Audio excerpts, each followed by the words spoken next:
Do you hear that? That's the sound of time. It's the only sound time makes.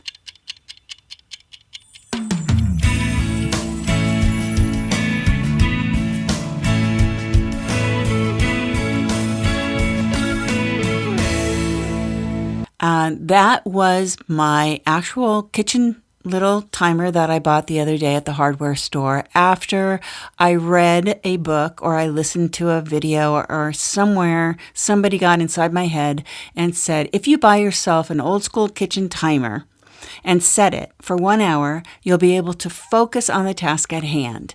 And you can't do it on your phone to set the hour because then you're going to get distracted because you're going to be looking at your phone. So put everything away, get a kitchen timer, put it on for 60 minutes, and it's going to help you focus on the task at hand. This I definitely needed to do because I have so many things going on in my head all of the time, and I'm sure we all do, that when I sit down in my office at home, I get completely distracted by social media, by Instagram, by Facebook. Oh, let me check this email. Let me check that email. Let me see if somebody answered me. And at the end of the day, I really get frustrated because I'm really not able to focus on any one thing and complete any one thing. I also had found myself watching the news out of one ear, listening to something else out of the other ear, and then trying to read something on my computer. It was like, you can't make your brain multitask like that. No matter how great we women think we are at multitasking, we can't do that.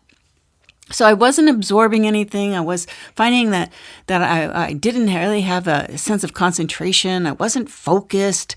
I was getting frustrated, so I bought a timer.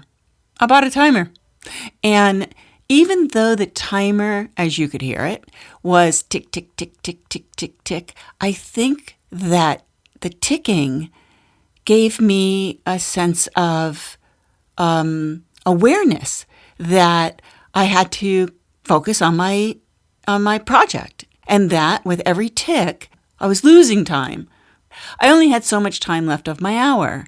Of course, I can reset the timer, but the psychological effect that it really had on me was interesting. I did get a lot more done. And now whenever I want to focus on a project, I'm in a design phase or I'm in a creative phase, I set my timer.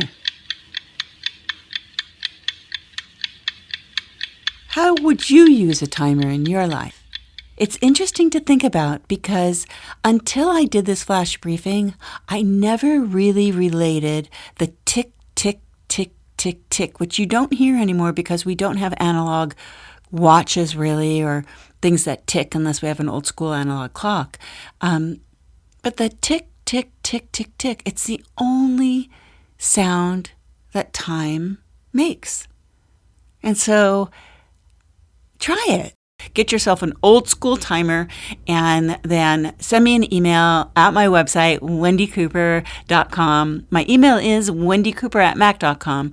And meanwhile, you can always listen to The Wendi Cooper Show, Speaking of Age, conversations with remarkable people over 50. Send me a message, send me a voicemail, and you know what? Tell me how the timer worked for you. Until next time, thanks for listening.